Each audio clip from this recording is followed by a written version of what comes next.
j'aimerais vous proposer dans cette vidéo un quiz de reconnaissance des crânes d'animaux sauvages.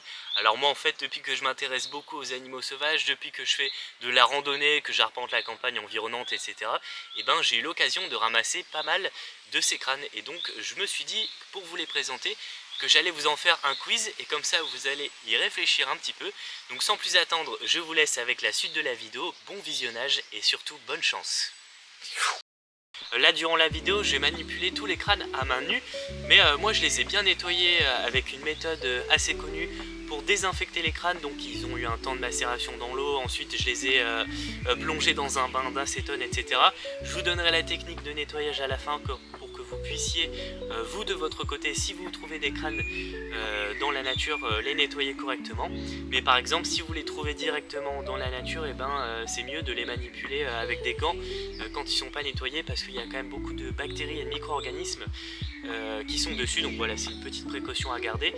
Et enfin, dernière information aussi importante, les crânes d'animaux sauvages qui restent dans la nature sont aussi importants pour les animaux. Alors nous c'est intéressant pour pouvoir les collectionner, les récupérer, etc.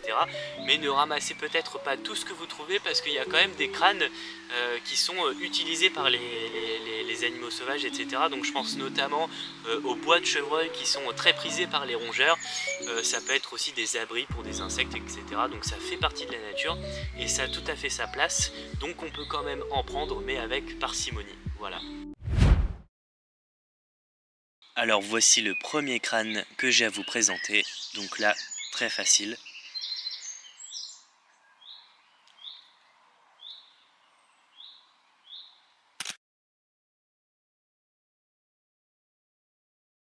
Alors ici, vous l'avez sans doute tous deviné, il s'agit du crâne du mâle du chevreuil d'Europe. Donc ici, il est assez original parce que les deux bois ne sont pas de la même taille. Et on regarde aussi bien la dentition typiquement herbivore du chevreuil, avec des molaires assez épaisses. Donc voilà pour ce premier crâne.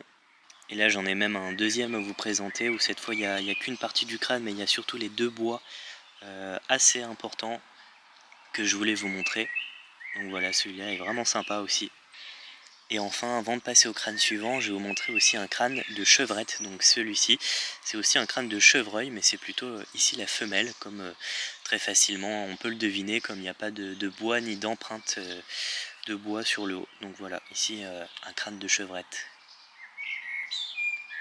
Alors ensuite, deuxième crâne. Donc voilà à quoi il ressemble. Petit indice, on est bien sur des crânes d'animaux sauvages et non pas domestiques.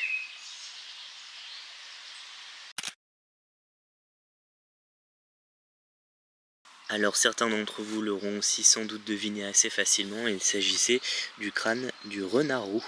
Et donc là on le reconnaît bien avec la petite crête qui ressort pas mal, la dentition assez plutôt carnivore de cet animal, même si au fur et à mesure du temps c'est un animal qui devient plutôt omnivore.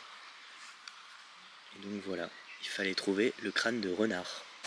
Et enfin, pour en finir avec ce crâne de renard, ici j'ai une petite mâchoire inférieure de renard à vous montrer. Donc on voit bien la dentition assez pointue et plutôt carnivore de celui-ci. Et donc on remarque aussi que les crânes d'animaux carnivores, ils sont plutôt allongés, contrairement au crâne de herbivores tout à l'heure où la cavité buccale, le palais, il était beaucoup plus large. Ici c'était plus fin. Alors ensuite, prochain crâne du deuxième niveau, c'est parti.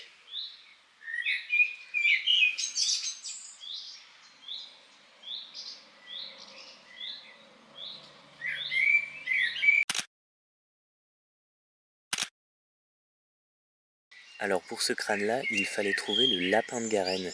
Alors pas forcément évident, hein, c'est pas un crâne très très facile à reconnaître, mais on va voir ici les petits détails qui nous permettront de nous mettre sur la piste. Alors en premier lieu, on remarque que les yeux ils sont vraiment sur les côtés, donc là c'est plutôt un animal qu'on dit de proie, donc un animal avec une large vision périphérique et qui est plutôt prédaté. Ensuite, concernant la dentition, on remarque plutôt la présence de molaires qui indiquent que c'est plutôt un animal herbivore.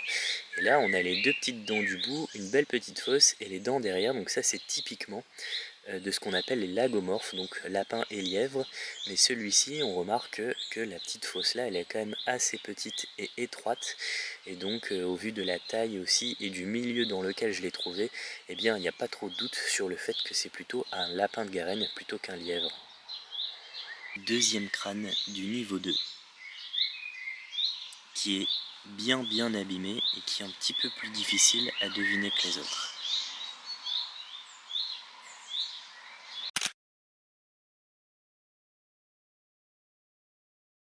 Alors pour le deuxième crâne de ce deuxième niveau, il fallait trouver le blaireau européen. Alors oui, c'est vrai, c'était vraiment pas facile à trouver au vu de l'état du crâne qui est vraiment déplorable, hein, il est très vieux, mais il y a quand même quelques petites caractéristiques qui nous permettent de nous mettre sur la bonne voie. Donc la première, c'est la largeur du museau. Donc on voit que les fosses nasales, elles sont quand même assez grandes, donc ça c'est typique du blaireau. On a aussi une face générale qui est assez large, et la présence, là, même si elle est très abîmée, d'une petite crête assez pointue également, qui peut nous mettre sur la voie, et la dentition, plutôt carnivore, un peu omnivore, avec ici la présence normalement d'incisives assez pointues, et pareil, des dents qui sont plutôt pointues comparé au dernier crâne qu'on vient de voir. Donc ici, il fallait trouver le blaireau européen.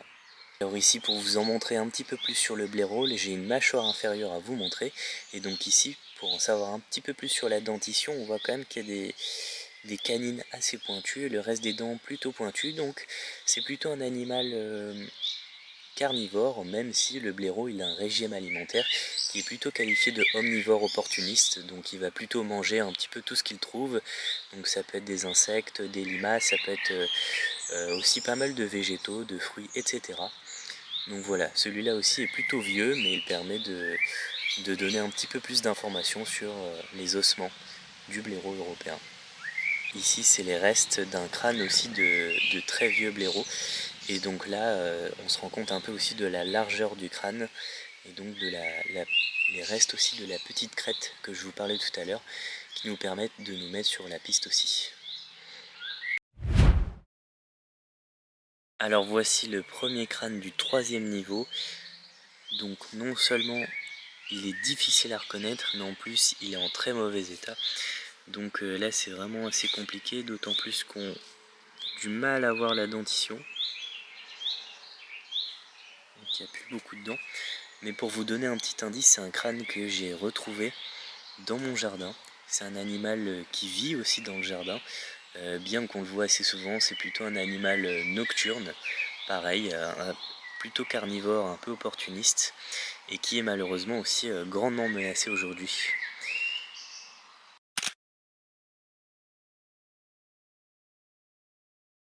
Alors pour ce crâne, il fallait trouver le hérisson européen. Alors je vous l'accorde, c'était vraiment difficile à trouver, d'autant plus qu'on n'avait pas les dents, il n'y avait pas l'arrière du crâne, etc. Mais je peux vous assurer que c'est bien lui, parce que malheureusement l'animal est mort dans mon jardin. Donc j'ai eu aussi les épines, tout ça, donc c'est bien lui. Et donc le crâne il est quand même assez allongé, et normalement si vous allez regarder de plus près par exemple aussi sur internet, etc., à quoi il peut ressembler, vous allez voir que les dents, les incisives, elles sont vraiment très fines et pointues. Donc ça aussi c'est un bon indice pour reconnaître le crâne du hérisson. Et donc voici le dernier crâne à deviner de ce quiz. Donc oui, c'est bien un oiseau, mais regardez bien un peu la forme, la taille, la forme du bec, etc. pour essayer de se rapprocher au maximum de l'espèce. Alors ici, si vous avez nommé un crâne de corvidé, etc., eh ben ce n'est pas ça, c'était plutôt un crâne de passereau, et donc ici l'identification c'est plutôt un turdidé. Donc un turdidé c'est soit merle, soit grive. Je pense qu'on peut difficilement aller plus loin sur l'espèce parce qu'on n'a pas assez d'informations pour pouvoir deviner clairement l'espèce, mais en tout cas on peut affirmer avec assez de certitude que c'est un passereau de la famille des turdidés, donc soit merle, soit grive, voilà. Et moi j'ai l'impression de voir aussi le bec un peu orangé, donc qui pourrait nous mettre sur la piste du merle, mais là vraiment sans certitude. Bon alors voilà, on arrive à la fin du quiz, j'espère que vous avez plutôt bien joué, que ça a été plutôt réussi pour vous, que vous avez appris pas mal de choses. Mais avant de quitter la vidéo, j'aimerais vous présenter les derniers crânes que je possède dans ma collection. Donc cette fois c'est des crânes ou des ossements que j'ai pu identifier ou alors que je suis pas certain. Et c'est juste pour compléter la vidéo et vous montrer les dernières choses que je possède. Et enfin pour compléter la vidéo, voici un tout petit crâne de rongeur. Donc on voit bien les petites dents très crochues au bout, on voit bien aussi la dentition typique des rongeurs. Et donc celui-ci, il me semble que c'est un campagnol, un petit crâne de campagnol.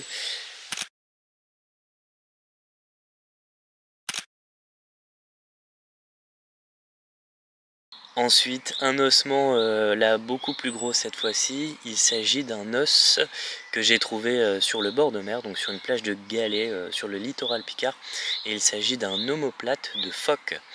Alors phoque vaumarin ou phoque gris, je ne sais pas, mais en tout cas, normalement c'est bien un ossement de phoque, donc qui a dû mourir il y a très longtemps au large, et donc avec la carcasse qui a été emmenée par les marées qui l'a ramené sur la plage, à mon avis de nombreuses années après sa mort. Donc voilà. Et enfin, dernière trouvaille qui elle aussi s'est faite sur le bord de mer, exactement au même endroit. Ici il s'agit d'une vertèbre d'un mammifère marin. Et alors de savoir exactement à qui il a appartenu, c'est très difficile. Donc on a supposé un marsouin, mais sans certitude. Et donc celui-là, il est assez ancien aussi parce qu'il a été poli par la mer. Et donc on voit l'aspect poreux de l'os qui est assez intéressant. Donc voilà, une trouvaille assez cool et originale à faire sur le bord de mer. Alors enfin, en ce qui concerne le nettoyage des crânes d'animaux sauvages, eh bien la première étape ça consiste à les tremper assez longtemps dans de l'eau afin que ça macère et que ça puisse dégraisser et enlever les derniers tissus sur les crânes. Et puis une fois que ça s'est pas mal dégagé, vous pouvez faire un bain d'acétone. Donc l'acétone c'est un produit un peu dégraissant qui va aussi désinfecter vos crânes. Donc c'est une étape hyper importante au niveau des bactéries comme je vous le disais tout à l'heure. Et donc là minimum à peu près 3-4 semaines de macération dans de l'acétone. Ensuite l'acétone, attention, vous le gardez avec vous pour l'amener à la déchetterie parce que c'est pas un produit qu'on peut mettre dans l'évier comme ça.